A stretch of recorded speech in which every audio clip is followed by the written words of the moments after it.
పాత నిబంధన గ్రంథంలో సమూయేలు గ్రంథంలో నుంచి హన్నా అనే భక్తురాల గురించి మనం మాట్లాడుకున్నాము. ఆమె జీవితం గురించి వాళ్ళ మనం అర్థం చేసుకున్నాం. ఆమె జీవితంలో ఏం చేసిందో, ఆమె దేవునికి ఆమెకు ఉన్న కమిట్మెంట్ ఏందో మనం తెలుసుకుందాం. హన్నా అంటే ఏంటి? దయగలది, లేకపోతే కృప. కృప హన్నా అన్న పేరుకేంటి? దయగలది, లేకపోతే కృపగలది అన్నమాట. హన్నాకు పిల్లలు లేరు కదా, పిల్లలు లేరు కదా, ఆమెకు పిల్లలు లేకపోవటం చేత పెనిన్న ఆమెని విసిగిస్తూ ఉంది. ఏమని? నాకు పిల్లలు ఉన్నారు, నీకు లేరని. అదే మాట లోకస్తులు కూడా అంటానే ఉంటారు కదా. ఆ చూటిపోటి మాటలకి అన్న బహువేదన పడింది కదా. అన్న బహువేదన పడింది. అన్న యెహోవా మందిరమునకు పోవచ్చు వచ్చుచు ఏటేటా తన హృదయాన్ని దేవుని సన్నిధిలో కుమ్మరించుకుంటుంది. అంటే మనం కూడా దేవుని సన్నిధికి వచ్చే వాళ్ళు ప్రతి ఒక్కరూ కూడా దేవుని సన్నిధిలో మన హృదయాలను కుమ్మరించిన మనం అనుకున్న విషయాలు ఎందుకు మనకి ఆలస్యం అవుతుందో అది దేవునికే తెలుసు కదా. దేవునికే తెలుసు. ప్రతి దినము ప్రతి ఏటా దేవుని బతిలాడుకుంటూనే ఉంది. ఆయనను ఆమెకి బిడ్డలు పట్టలేదు. ఆమె ప్రార్థన ఫలితముగా తర్వాత ఇక బహు దుఃఖాక్రాంతిలో ఏడ్చే సమయంలో ఆమెకి సమూయేలు అనే కుమారుడు కొడతాడు కదా. అప్పుడు ఏమి ఆమె అక్కడ ప్రార్థన చేసిన ప్రార్థన ఇప్పుడు మనకు ముఖ్యం. ఆమె ప్రార్థన ఫలితంగా ఏం చేసింది? ఏడ్చింది. ఏమని? అయ్యా, నాకు ఒక మగబిడ్డను దయచేయి. నువ్వు నాకు ఒక మగబిడ్డను దయచేస్తే నేను ఆ కుమారుని నీ సన్నిధిలో పెంచుతాను అని దేవుని దగ్గర ఒక కమిట్మెంట్ తీసుకుంది కదా. అంతకుముందు అప్పటిదాకా కూడా అయ్యా నాకు బిడ్డను దయచేయి, ఏడుస్తూ ఉంది, వస్తూ ఉంది, భర్త రమ్మంటుంటే భర్త మీద కోప్పడుతుంది. ఆమెకి అక్కడికి మందిరానికి వెళ్తున్నా, నాకు పిల్లలు పుట్టలేదని ఆమెకి బాధ ఉన్నా కూడా ఆమె ఒక కమిట్మెంట్ అన్నది, ఒక నిర్ణయం అనేది తీసుకోలే కదా. ఎప్పట్లాగే వెళ్తున్నాను వస్తున్నాను అన్నట్లే ఉంది కానీ ఒక కమిట్మెంట్ తీసుకోలే. కానీ ప్రతి ఏటా ఎట్లా వెళ్తున్నా రాకపోవటం వల్ల, ఆ లోకులు అనే మాటల వల్ల, తన పెనిన్న అనే మాటల వల్ల ఆమె ఒకరోజు దేవుని మందిరానికి వెళ్ళి ఒక కమిట్మెంట్ తీసుకుంది. నీవు నాకు మగపిల్లోడిని దయచేస్తే వాడు బ్రతికిన దినములన్నీ నీ సన్నిధిలోనే ఉంచుతాను, నీకు అప్పగిస్తాను, నీ బిడ్డగా పెంచుతాను అని ఒక కమిట్మెంట్ తీసుకుంది. ఆ కమిట్మెంట్ దేవుడు ఆలకించాడు. ఒకవేళ ప్రతి ఏటా వచ్చినప్పుడు ఇట్లా కమిట్మెంట్ అవ్వలేదేమో, ఏదో నా పిల్లలు కావాలయ్యా అని ప్రార్థించి వెళ్ళిపోతుందేమో. మనమైనా సరే ప్రతిదినం ప్రార్థనకు వచ్చి నన్ను కాపాడు, నా బిడ్డలు కాపాడు, నా భర్తను కాపాడు, లేకుంటే నా భర్తను కూడా మా మందిరానికి రావడానికి సహాయం చేయని మనం ఒక ప్రార్థన చేసుకుని వెళ్ళిపోతున్నామేమో. కానీ దేవుడు ఈరోజు ఈ వాక్యం మనతో ఎందుకు మాట్లాడుతాడు? వాక్యాన్ని బట్టి కూడా మనం కూడా ఒక కమిట్మెంట్ తీసుకొని మనం ఏదైతే అడుగుచున్నామో అది పొందుకునే వారిగా మనం ఉండాలని ఈరోజు దేవుని వాక్యం మనకు తెలియజేస్తుంది. ఆమె ఫస్ట్ ఏం ప్రార్థన చేసింది? కన్నీటి ప్రార్థన చేసింది. అంటే కన్నీటి ప్రార్థన చేసే స్త్రీ అనమాట హన్నా కన్నీటి ప్రార్థన చేసే స్త్రీ. 1 సమూయేలు 1వ అధ్యాయము 7వ వచనం చూద్దాం. 7వ వచనం అమ్మ.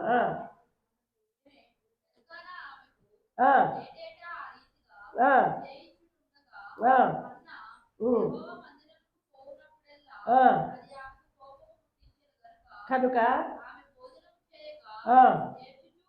ఏడ్చుతూ వచ్చాను. ఏమంటున్నాడు భర్త? ఆమె వెళ్తుంది, ప్రతి సంవత్సరం వెళ్తుంది, ఏడుస్తుంది, ప్రార్థన చేసుకుంటుంది, కుదరట్లేదు. తర్వాత అన్నమాను ఇంటికి వచ్చేసినాక అన్నమ్మాని ఏడుస్తుంది, ప్రయోజనం శూన్యం. ఆయన ఏమంటున్నాడు తన భర్త? అమ్మ, నువ్వెందుకు ఏడుస్తున్నావమ్మా? నీకు కుమారుడు లేడని ఎందుకు బాధపడుతున్నావమ్మా? నేను 10 మంది కుమారులతో నేను నీకు సమానం కాదని ఆమెను ఓదార్చడానికైనా చెప్తున్నాడు. అయినా కన్నీరు ఆగుతుందా? ఆగట్లేదు. చెప్పమ్మా.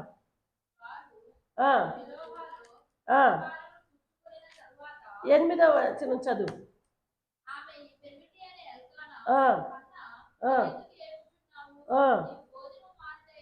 ఎలా ఆ, ఆ, ఆ, వచ్చాను. వారు శిలోహాలు పుచ్చుకొనిన తర్వాత లేచి ఆ,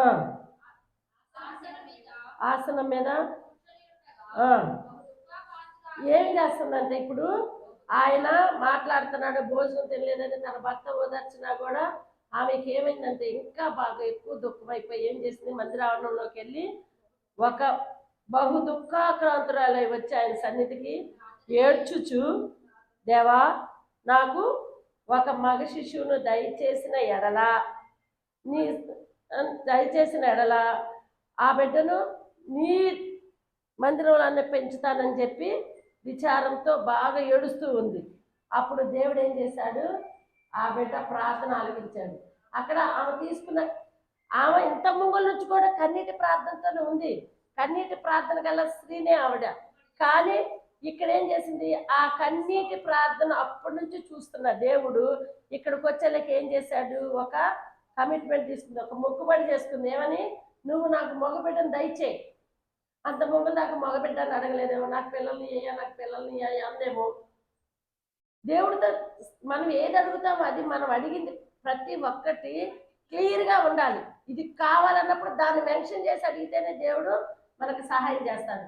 లేదా అంత క్లియర్గా అడిగినా మనకు రాలేదనుకో, మనలో ఇంకా దేవునికి అవిధేయమైన కార్యాలు ఏమన్నా ఉన్నాయేమోనని మనల్ని మన ముందు పరిశీలించుకొని తర్వాత దేవుడిని అడిగితే దేవుడు కంపల్సరిగా దయచేస్తాడు. ఆమె ఏం చేసిందంట, ఆయన సన్నిధిలో మనోవిచారంతో ఉంది. మనోవిచారంతో ఉండి ఆయన సన్నిధిలో కుమ్మరించుకుంటుంది. అన్న ప్రార్థన పద్ధతి ఎట్లా ఉందంటే చూడండి, 1 సమయాలు 1:12-13 వచ్చిన చూడండి. ఏలయనగా తన మనస్సులోనే చెప్పుకుంటుంది. అంటే ఎలా ఉంది, నా బాధ ఉందని పెద్దగా గావు కేకలు పెట్టి చెప్పట్లా, దుఃఖకాంతరాలు ఉందని పెద్దగా ఏడవట్లా. ఏం చెబుతుంది, తన మనస్సులో బాగా దుఃఖంతో ఉండి ఆమె పెదవులు మాత్రమే కదులుచుండేనే. ఆమె స్వరము వినబడటలేదు. ఎంత మంచి మాదిరో చూడండి. మనము పెద్దగా ఉండి నీతో నాతో 10 మందితో చెప్పుకొని పెద్దగా కేకలు పెట్టే కంటే మనము దేవుని సన్నిధిలో మన మనకి ఎవరికైనా ఏదైనా ఒకటి కావాలంటే దాని మీద చాలా విచారం ఉంటుంది కదా. ఇప్పుడు నేనే ఉన్నాను, నా పిల్లలు ప్రార్థన రావట్లేదు, రాకపోతే నేనేం చేస్తా, ఏసయ్యా ఎందుకయ్యా నా పిల్లలు ప్రార్థన, వాక్యం విన్న దాన్ని బట్టి నీ పిల్లలు కూడా మందిరావడంలో ఉంటే శ్రేష్టమైందని మన వాక్యాలు వింటున్నావు కదా, ఎందుకయ్యా నా పిల్లలు రావట్లేదు, నేనేం చేశాను, నా వల్ల ఏమైనా తప్పులుంటే ఆ తప్పులుంటే నువ్వు సరిచేయ్యా, వారిని కూడా దేవుని సన్నిధికి రప్పించయ్యా అని ప్రార్థన చేస్తాం. కానీ ఆమంతా ఉన్న ప్రార్థన చేసినా ఒక కమిట్మెంట్ అంటూ లేదు. ఇదిగో నా పిల్లలు నీ సన్నిధికి వచ్చి రక్షణ తీసుకుంటే నేను ఇలా జీవిస్తా, వాళ్ళని ఇలా పెంచుతా, అలా పెంచుతా అన్న ఒక కమిట్మెంట్ అనేది మనకి లేనప్పుడు దేవుడిని అడుగుతానే ఉంటాం, వస్తానే ఉంటాయి, పోతానే ఉంటాయి. కాబట్టి ఎప్పుడైనా మనము ఒక కమిట్మెంట్ కలిగి ప్రార్థన చేయాలి. 12 వచ్చిన చదవమ్మా. ఏలయనగా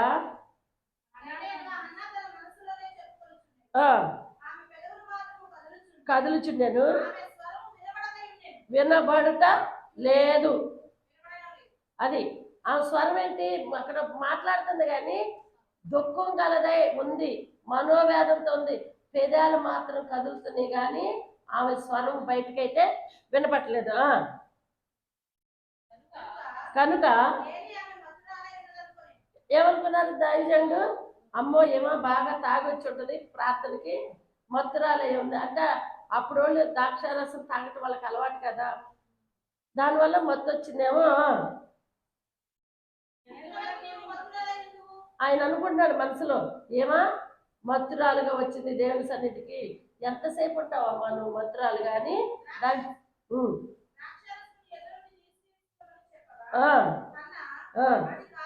అది కాదు నా వెళ్ళినవాడా. ఏం చెప్తుంది, మనోదుఃఖము గలదని. నా దుఃఖం మీకు తెలియదయ్యా, నేను తాగలేదు, మత్తురాలుగా లేను, ద్రాక్షరసం పుచ్చుకోలేదు, చాలా మనోదుఃఖం గలదాన్నే నేనున్నానయ్యా అని చెప్పి దైవజనులతో చెప్తుంది. మనోదుఖము కలిగిన వారిని దేవుడు ఏం చేస్తాడు?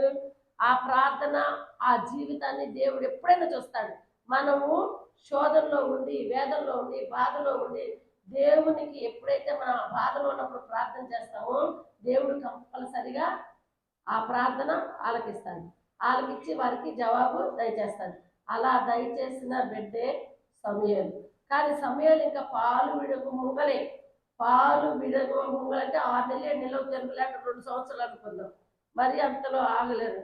పాలు విడకు ముంగలే తీసుకొచ్చి ఏలి దగ్గర వదిలిపెట్టింది కదా. మనమైతే వదిలిపెడతామా? మనకై కానీ దేవుడు ఏదైతే మనం దేవుడి దగ్గర ఏదైతే నిబంధన చేసుకుంటామో అది కంపల్సరిగా చేయాలని మన కమిట్మెంట్. కానీ లేక లేక ఇన్ని సంవత్సరాల నుంచి ఇన్ని వేదనలతో ఇంత బాధతో ఉన్న నాకు కుమారుడు అడిగితే కొన్ని రోజులైనా వాడితో ముద్దు ముచ్చట్లు తీర్చుకోకుండా మరలా తీసుకెళ్లి దేవుని మందిరంలో వదిలిపెట్టాలంటే ఏ తల్లిదండ్రులైనా చుట్టుపక్కలైనా ఇదే అంటారు. ఏంటమ్మా చెప్పావు, చెప్పావు, చేసావు. ముందు మనం చేసేవాళ్ళు కూడా పక్కన ఏం చేస్తారు, వెనకలు అవుతారు ఆ పని చేయకుండా కదా. సరే దేవుని మందిరంలో ఉంటాను, చిన్నపిల్లడిగా వాడు పనులు చేసుకోలేడు కదా. కొంత పెద్ద అయ్యేదాకా నువ్వు తీసుకెళ్ళు ప్రార్థనకి, నువ్వు వినిపించు వాక్యం, నువ్వు చెప్పు వాక్యం అంటారు కదా. అంటారా లేదా? కానీ ఆమె ఆ లోకం వైపు చూడకుండా ఆమెని ఎంతమంది ఎగతాలు చేసి ఉంటారు పిల్లలు పుట్టలేదని. తోటి తన సహోదరి కూడా ఎగతాలు చేసింది కదా. అందుకని ఆ గుండె నిబ్బరం చేసుకొని దేవుడు నాకు ఇచ్చాడు కాబట్టి నేను కంపల్సరిగా ఈ బిడ్డను దేవుడికి ఇవ్వాలని ఒక నిర్ణయంతో, ఒక ఎవరికి వాళ్ళని వెళ్ళి భర్తను కూడా అడగలేదు, చెప్పి ఉంటుంది. పాలు పిడిచిన సమయంలో నేను దేవునికి అబ్బాయిని సమర్పించాలని చెప్పుంటది. ఆ సమయంలో మరి తన భర్త ఏమన్నాడో, ఇప్పుడు భర్త విషయం కూడా తీసుకోవాలి కదా. సరే నీ ఇష్టం నువ్వు అనుకున్నావు కాబట్టి తీసుకెళ్ళి అన్నాడో తెలియదు మనకి. కానీ ఆ చిన్న పిల్లోడిని దేవుని సన్నిధిలో వదిలిపెట్టింది. దేవుడు ఆ బిడ్డకి మంచి జీవితాన్ని ఇచ్చాడు. ఆ జీవితంలో ఆయన ఏలీ కుమారులు ఉన్నారు, ఏలీ ఉన్నారు. కానీ ఆ మందిరంలో ఎవరితో దేవుడితో మాట్లాడినట్టు ఆ అధ్యాయ సమయాల గ్రంథంలో ఎక్కడా లేదు. కానీ సమయాలతో దేవుడు మాట్లాడినప్పుడు ఏలీ పిలుస్తున్నాడేమని ఒకసారి విని దైవజన్ దగ్గరికి వెళ్ళి అడుగుతాడు, ఏమని? అయ్యా నువ్వు నన్ను పిలిచావంటే నేను పిలవలేదంటాడు. అప్పుడు ఆయనకి ఏలీ గారికి ఏమనిపించింది? అమ్మో నేను పిలవలేదు, తన స్వరం విన్నాడంటే ఇది దేవుని స్వరం అయ్యి ఉంటుందని 2 సార్లు 3 సార్లు పిలిచి 3వసారి పిలిచినాడని చెప్పినప్పుడు ఏంటి నా ఏళ్ళవాడు అని అడుగు సమాధానం చెప్తాడని చెప్పాడు. అంటే ఆ పిల్లవాడు చిన్నప్పటి నుంచి దైవికంగా ఉండి దేవుల్లో ఉండి దేవుని స్వరము వినగలిగాడు, దేవుని ఆజ్ఞ ప్రకారం జీవించగలిగాడు. ఒక పెద్ద ప్రవక్తగా, ఒక మంచి దైవజనుడుగా తీర్చిదిద్దబడ్డాడు కదా. మనం పుట్టిన కాడ నుంచి దేవుని సన్నిధిలో ఉన్న మన పిల్లలు పుట్టక ముంగలే మనం దేవుని సన్నిధిలో ఉన్నా, మనము దేవుని బిడ్డలు, మన బిడ్డలు ఎవరైనా అలా దేవుని స్వరం వినేవారిగా ఉన్నారా? ఎవరైనా ఉన్నారా? ఎవరు లేదు. కాకపోతే కొందరు అనుకుంటారు, నా పెద్ద కొడుకు పరిచయం చేపిస్తానంటారు అనుకుంటాం మనం. కానీ వాళ్ళు చదువుకుంటున్నప్పుడు, వాళ్ళు కొంచెం కొంచెం అభివృద్ధి అవుతున్నప్పుడు ఏమనుకుంటారు, అమ్మో వాడు పరిచర్య పంపించేస్తా ఏం తిని బతుకుతాడు, కాబట్టి వీళ్ళు బాగా చదువుకొని పెద్ద ఉద్యోగం అయినాక అప్పుడు దేవుడికి సమర్పిద్దామంటారు. అప్పటికి ఏమైంది? అది దేవుడిని మనం అదే కోరుకున్నామా? అదే కోరుకోలేదు కదా. నాకు అది కోరుకోలేదు కాబట్టి మనం ఎలా ఉండాలంటే మన పిల్లల్ని చిన్నప్పటి నుంచే మన సేవకు పంపించకపోయినా దేవుని మాటలు, దేవుని చిత్తానుసారంగా ఎలా జీవించాలో మనం వారికి నేర్పించాలి.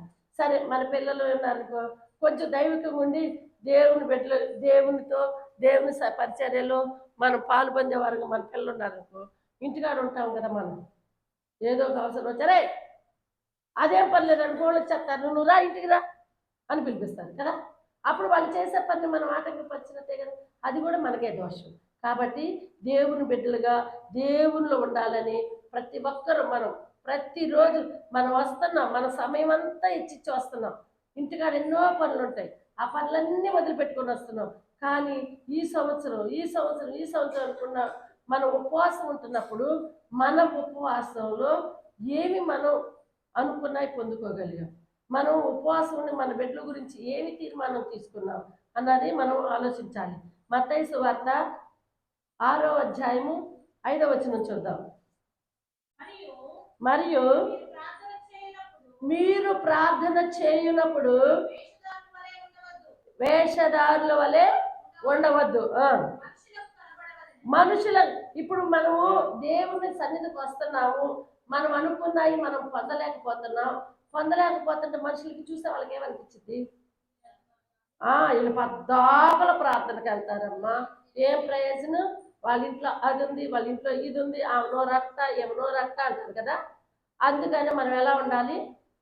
దేవుని సన్నిధికి వచ్చే మనల్ని చూసి అనేకులు మారేటట్టుగా మన ప్రవర్తన ఉండాలి. మన ప్రవర్తన మళ్ళీ చదవమ్మా. మనుషులకు కనబడవలెనని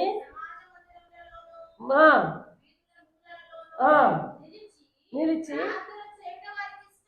వారికి ఇష్టం. ఎందుకంటే వీళ్ళకి ఇష్టము మెప్పు కోసం, మనుషుల కోసం. చర్చిలో పెద్ద పెద్దగా ప్రార్థన చేస్తేనే మనకు అన్నీ జరుగుతాయి. మనమే ప్రార్థన చేయాలి, ప్రార్థన చేయకూడదు.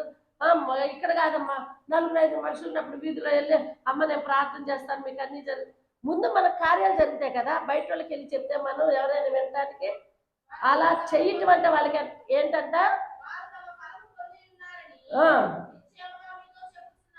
అట్లా చేస్తే ఏంటంటే వాళ్ళ ఫలాలు ఉంటాయి. వేషధారణ దేవుడు ఒప్పుకోడు. వేషధారణ కాదు కావాల్సింది. ఇప్పుడు అన్న వేషధారణలాగా పెద్ద పెద్దగా ప్రార్థన చేసిందా? దైవజనుడితో చెప్పిందా? ఏమి చేసింది? మనోవిచారంతో, దుఃఖముతో తన హృదయంలో తనే మాట్లాడుకుంటా ఉంది. అలా ఉంటే దేవుడు చూస్తాడు కదా.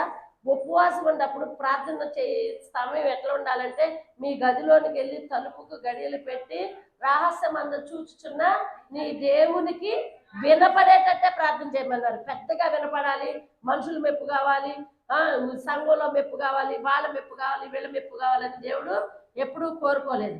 అలాగే ಮತ್ತೆ మీరు ప్రార్థన చేయనప్పుడు వెళ్ళి తలుపు వేసి చేయాలి. ఏం చేయాలి మనం? అసలుకి అట్ట వేషధారణ ప్రార్థన కాకుండా రహస్యమందున్న మన దేవుడు మనం చూడాలి, మన మొర ఆలకించాలి, మన కష్టాలు తీర్చాలి, మన దుఃఖాలు తీర్చాలి, మనకన్నీ సమస్తము కలగాలి అని మనం ఏం చేయాలంట? మన గదిలోకి వెళ్ళి ప్రార్థన చేయాలి రహస్యమందున. ఒక చిన్న మాట చెప్తాను. నాకు కూడా జీవని పుట్టుక అసలు మ్యారేజ్ అయినప్పుడు ఫస్ట్ నెల ప్రెగ్నెన్సీ వచ్చింది. వచ్చి 5 నెలలు అయినాక అప్పుడే నాకు తెలియదు, మా అమ్మ వాళ్ళ ఇంటికి వెళ్తాం తెలియదు, వాళ్ళతో మాట్లాడతాం తెలీదు. ఆ ఊర్లో ఉండే వాళ్ళందరూ సగం మంది మా చుట్టాలి, కానీ వాళ్ళ ఇళ్ళకి కూడా వెళ్ళేదాన్ని కాదు, ఎవరింటికి వెళ్ళేదాన్ని కాదు, ఇంట్లో ఒక్కదాన్నే ఉండేదాన్ని. ఒక్కదాన్నే ఉన్న సమయంలో మరి ఏం జరిగిందో, మా పక్కన మా ఆడపడుచుంది, మా పెదమామ గారి కూతురు, ఆవిడేంది బొప్పాయికాయ ఏదో పెడితే నాకు అది తిన్నా నాకు తెలియక అయితే గర్భిణీ పోయింది. ఏం చేశారు? పాస్టర్ గారు అడిగితే మా నాన్న గుంటూరు వెళ్ళి తీసుకెళ్ళి అది చేసి ఇది చేసి ఒక ఇంజక్షన్ చేసావయ్యా, కట్టుకుంటుంది, 1 నెలకి కదలకుండా పడుకోబెట్టాలి, చెయ్యాలి అని చెప్పి అన్నారు. ఏది చేసినా దేవుని చిత్తం కాకపోతే ఏమీ లేదు. కానీ 1 సంవత్సరం మళ్ళీ అది పోయినాక ఎమ్మటే వచ్చింది, రాలేదని అందరూ మాట్లాడుతూ ఉంటే, ఎక్కువగా మా అత్తగారితో మా చిన్న ఆయనమ్మ ఉంటుంది, వాళ్ళిద్దరు ఫ్రెండ్స్. ఆమెనో రాగదు, ఏమనో రాగదు. మరి ఇద్దరూ దేవుణ్ణి తెలుసుకున్న వాళ్ళే. మా నాయనమ్మ ఏం చెబితే మా ఎత్తాదని దీంట్లో వచ్చి, అదే సమయంలో మా మేనత్త కూతురు కూడా మా నాయనమ్మ వాళ్ళకి ఇచ్చారు, మా బాబాయ్కి ఇచ్చారు మా మేనత్త కూతురుని. గోల. ఇక మా అత్తగారు ఏమంటుందంటే, అరే ఇంకా నీకు పిల్లలు పుట్టరు, అక్క వాళ్ళ కూతురు, ఆమెకి 6 పిల్లలు, మా ఆడపడుచుకి 6, 3 ఆడపిల్లలు 3 మగ పిల్లలు. ఒక అబ్బాయిని ఒక అమ్మాయిని తెచ్చుకొని పెంచుకోరా, నీ జీతం వచ్చేది నెలకింత అని వాళ్ళ పేరుని కట్టరా, ఇక నీకు పిల్లలు పుట్టరు, అది ఇదని డైరెక్ట్గా నేనున్నప్పుడే అనేదన్నమాట. అప్పుడు నేను ఎంతో బాధపడేది, ఏంటి ఇట్ట అంటారు ఏంటి, పిల్లలు పుట్టకపోయినా కూడా ఇట్ట చేస్తారా ఏంటి పరిస్థితి అని చెప్పి ప్రార్థన చేసుకుంటుంటే, నాన్నగారని పెద్దకొస్తూ ఆయన ప్రకాష్ రావు గారని మా నాయనమ్మ ఇంటికి వస్తారు. ఆమె పెద్ద భక్తురాలు, కానీ మాటలు పాస్టర్ గారు ఉన్నాను చేపే భక్తిగా ఉండిద్ది. మా నాయనమ్మ అయితే అయి ఉండొచ్చు, కాదు, తప్పని చెప్పాలి కదా, చెప్పాలి కదా. ఆయన ఉన్నంతసేపు, అమ్మగారు ఉన్నంతసేపు, అయ్యగారు ఉన్నంతసేపు అసలుకి ఆ దేవుని ఎంత భక్తిగా ఉండిద్ది అంత భక్తిగా ఉండిద్ది. ఆయన వెళ్ళిపోయినాక ఇటు కోడల్ని, ఇటు ఊరోళ్ళని, వాళ్ళని వీళ్ళని, మొగుడిని కూడా తిట్టుద్ది. అదే చెప్తాడు చూడు పాస్టర్ గారు అప్పుడప్పుడు, ఎండు మొహం కూడా ఇట్లా తెలిసిద్దని. వాళ్ళ ఆయన అట్లాగే పిలిచింది. అంటే కొంచెం బక్కగా ఉంటాడనమాట. ఎండుమొహోడైతే అని పిలిచింది.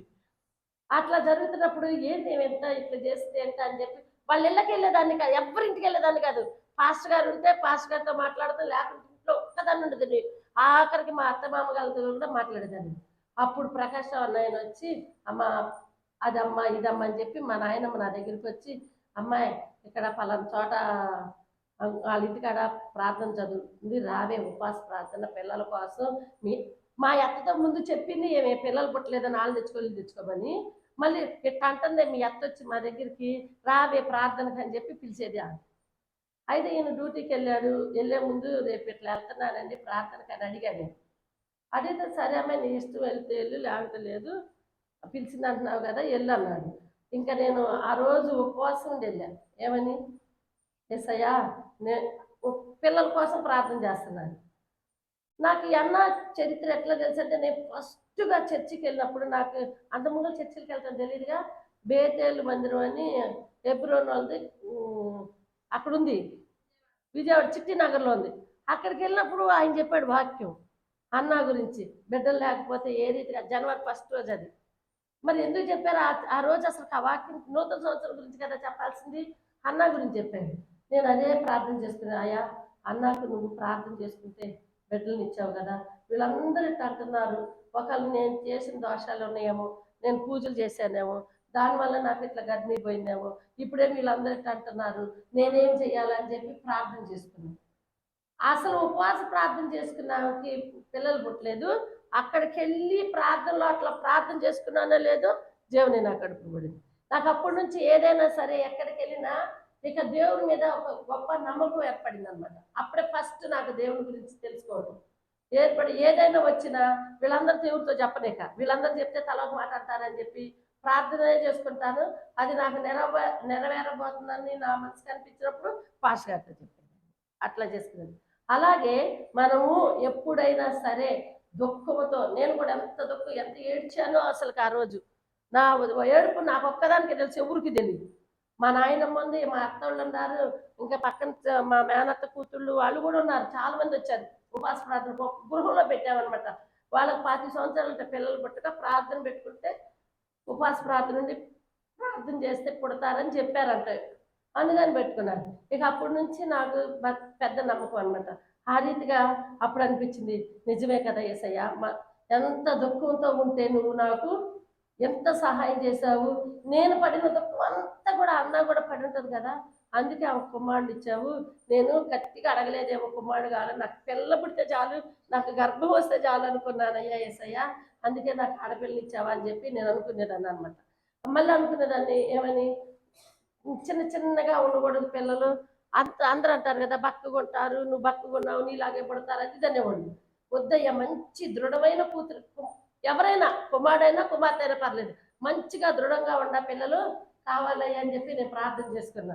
అసలు జీవని ఇప్పుడు ఎట్టుందో, చిన్నప్పటి నుంచి అంత బొద్దుగా ఉండేది, మళ్ళీ తిండి తినేది కాదు, ఎంత బతిలాడేవాళ్ళు. నేను అనుకుంటా, దేవా నువ్వు మేము అడిగిన కోరిక నెరవేర్చావు, నేను ఇప్పుడు దాకా అన్యులుగా ఉన్నాను కదా, అక్కడ ఉన్నప్పుడు నాకేమీ జరగలేదు, మా అమ్మోళ్ళు వెళ్తున్నారు నేను వెళ్ళాను అనుకున్నాను, నువ్వు నాకు నా కోరిక ఇదే ఫస్ట్ నేను అనుకోవటం నాకు చేయించావని నేను ఎంతగానో ఆనందపడేదాన్ని. అట్లాగే ఆ పిల్లలు అంతకంటే ప్రేమగా చూసుకునేవాళ్ళం, ఎవ్వరూ ఒక మాట అంటూ తిడుతూ అట్లాంటిది లేదు. కానీ దేవుడు చేసిన దానికి నేను సరిగా చేయలేదేమో, ఏంటి పిల్ల జీవితం ఇప్పుడు అని అనిపించింది. కానీ ఏదైనా దేవుని చిత్తంలో ఉంది, దేవుడు నా తొలి పిల్ల దేవుడి చిత్తంలో ఉంది, బైబిల్ చదివింది, చక్కగా వాక్యం చెప్పిందని నాకు ఒక మంచి ఆలోచన ఉండిద్ది అనమాట. ఎవరు ఏమనుకున్నా నాకేం పర్లేదు, దేవుడే చూసుకుంటాడు, ఏదొచ్చినా దేవుడే చూసుకుంటాడని నేను ఎంతగానో ఆనందపడతాను. అలాగే 6వ అధ్యాయం 5వ వచనం చూద్దాం, 5వ వచనం కాదు 6వ వచనం చూద్దాం, 6:6 మత్తయి సువార్త. నువ్వు ప్రార్థన చేసినప్పుడు వేసి, అవును మనకి ఇచ్చును. కాబట్టి నేను కూడా అనుకుంటా, నిజమే అనుకుంటా, ఎప్పుడైనా అక్కడ ప్రార్థన విషయంలో నేను దేవుని సన్నిధిలో పాశ్రమంగా ఉన్న ముంగల విశ్వాసగా ఉన్నప్పుడు ఎప్పుడు కూడా మా ఇంటి దగ్గర ఒక ఇట్లాగా ప్రార్థనా హాల్ ఎంత ఉంటుంది, అందరూ వచ్చి ప్రార్థన చేసుకునే ఉంటాం. ఆ పులిపేట దగ్గర తల బాదుకొని ప్రార్థన చేసుకునేదాన్ని, ఏ బాధ వచ్చినా ఏ కష్టం వచ్చినా ఏదైనా నువ్వే చెయ్యాలి దేవుడాన్ని. దాని తర్వాత నేను ఎవ్వరికి ఒక మానవుడు కూడా తెలీదు, అలా కూర్చొని చేసుకునేదాన్ని అనమాట. ఏది ఏమైనా సరే దేవుడు మోషేను ఏ రీతిగా ఎన్నిక చేసుకున్నాడో, వాళ్ళు దేశం కాని దేశంలో వెళ్ళి మోషే ఎలాగైతే దేవుని బిడ్డలు నడిపించి దేవుని సన్నిధిలో ప్రార్థిస్తూ ఉన్నాడో, మమ్మల్ని కూడా దేవుడు ఇక్కడ నిలబెట్టాడని నేను ఎప్పుడు అనుకుంటా ఉంటా. ఏది చేసినా దేవుని చిత్తం లేకపోతే నా చిత్తం కాదు. నేను ఈరోజు ఈ రీతిగా ఉన్నానంటే దేవుని చిత్తమే అని చెప్పి మమ్మల్ని మేమిద్దరం పాస్టర్ గారు నేను ఎప్పుడు కూడా పరిశీలించుకుంటానే ఉంటాం. అలాగే మొదటి సమయంలో 1:15 చూద్దాం. అన్నా అది కాదు, నా ఏలినవాడా ఉన్నాను,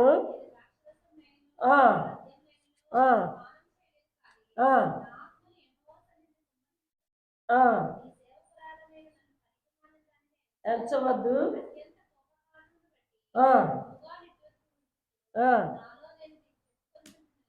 నేను నువ్వు క్షేమముగా ఏమన్నాడు దేవుని సన్నిధిలో దైవజనుడు? ఏమంత బాధపడుతుందని అమ్మాయి చెప్పుకుంది, నేను ఇట్టా కదయ్య అట్టా కదయ్య నేను ఇలా ఉన్నానని చెప్పుకోవటం వల్ల దైవజనుడు ఏమన్నాడు? నువ్వు క్షేమముగా వెళ్ళు, ఇశ్రాయేలు దేవునితో నీవు చేసిన మనవిని ఏమన్నాడు? ఇప్పుడు దేవుడు అన్నాడు, దేవుడు దాన్ని స్థిరపరచడానికి స్థిరంగా ఉన్నాడు. దైవజనుడు కూడా ఏం చేశాడు? దీవించాడు. నువ్వు ఇశ్రాయేల్ దేవుడికి మొరపెట్టావు కాబట్టి నువ్వేదైతే కోరుకున్నావో అది దయచేయను గాక అని చెప్పి చెప్పాడు. నేను ఏమంటున్నావా? ఆయన చెప్పగా ఏమంది మళ్ళీ? నువ్వు చెప్తావాలయ్యా జరిగిద్దా అని త్రోసివేయలేదు. అయా దాసురాలనయ్యా నేను కృప పొందుతాను అంటే ఆమె దేవుడు విన్నాడని దైవజనుడు దీవించాడని ఆమె ఏమనుకుంది? నేను కృప పొంది ఉన్నానయ్యా, నాకు కంపల్సరిగా దేవుడు కుమారుని దయచేస్తాడని ఒక నమ్మకంగా ఉంది, ఒక నమ్మకంతో వెళ్ళిందనమాట. 19వ వచనం కూడా చూద్దాం. లేచి మ్రొక్కి వచ్చారు. జ్ఞాపకం చేసుకుని ఏం చేస్తాడు దేవుడు? మన ప్రయత్నం మనం చేస్తే దేవుని ప్రయత్నం దేవుని చేస్తాడు. కాబట్టి ఆమె గర్భవతి అయి కుమారుని కన్నది. అన్న ప్రార్థనలో మొక్కుబడి ఉన్నది. ఏముంది అన్న ప్రార్థనలో? మొక్కుబడి ఉన్నది. 11వ వచనం కూడా చూద్దాం. మొదటి సమయంలో, యెహోవా నీ సేవకురాలనైన నాకు కలిగి ఉన్న శ్రమను చూచి మరువక ఏం చెప్తుంది ఇప్పుడు? అయ్యా నీ సేవకురాలనయ్యా, నీ సేవకురాలకు కలిగిన శ్రమను చూసావయ్యా, చూసి నన్ను మరొక జ్ఞాపకం చేసుకొని నీ సేవకురాలైన నాకు మగ పిల్లను దయచేయమని నేను యెహోవాతో మొరపెట్టుకున్నాను. కాబట్టి దేవుడు నాకు అది దయచేశాడు. కాబట్టి నేను దేవుని దగ్గర చేసిన మొర లేకుంటే చేసిన విజ్ఞాపన, చేసిన కమిట్మెంట్ నేను కూడా చెల్లించాలనుకుందనమాట. అన్న ప్రార్థనలో ఒక ప్రత్యేకత ఉంది కదా, ఒక సాధారణమైన ప్రార్థన ప్రతి క్రైస్తవ విశ్వాసిని మేలుకొల్పుతుంది కదా. ప్రార్థన ఏం చేస్తుంది? మనల్ని మేలుకొల్పుతుంది. ఆమె కన్నీటి ప్రార్థన మన జీవితాలకు ఆదర్శం. అన్న కన్నీటి ప్రార్థన ఏమవుతుంది? మనకి ఆదర్శం అవుతుంది. అలాగే దేవుడు ఎన్ని చేశాడో ఎన్ని చెందాడో తనకన్నీ తెలుసు కదా. తెలుసు కాబట్టే ఆవిడ ఆ రీతిగా బాగుంది. ఆమె కాదు కానీ వాళ్ళ కుమారుడు కూడా దేవుని సన్నిధిలో ఉండి దేవుని బిడ్డగా ఎదుగుచు దేవుడు అనేకమైన మర్మాలు సమయాలకు తెలియపరిచినట్టుగా మనం లేఖనాల్లో చూస్తాం. ఆ రీతిగానే నువ్వు నేను మనం అనుకుంటాం. నేను చెప్పాను కదా, పోయినసారి ఇదే చెప్పాను, ఇప్పుడు చెప్తున్నాను. మన మందిరంలో మన భర్తలు కూడా మందిరానికి రావాలి, మన పిల్లలు కూడా మానక రావాలి. ఇది ఈ ఉపవాసాల్లో నేను కోరుకున్నది. కాబట్టి అనేక నూతన ఆత్మహత్య చేయాలని మీరు కూడా ప్రార్థన చేయండి. దేవుడు మనందరికీ మన ప్రార్థన విని మన ప్రార్థనకు ప్రతిఫలం దేవుడు దయచేయును గాక. ఆమేన్.